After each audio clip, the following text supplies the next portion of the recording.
मुण्ड विनाशिनी नमस्ते कालिके काल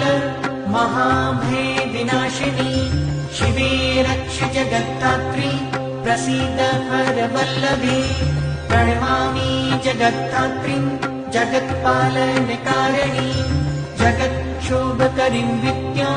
जगत्सृष्टिविधायिनी करालां विकटां घोरां मुण्डमाला विभूषिताम्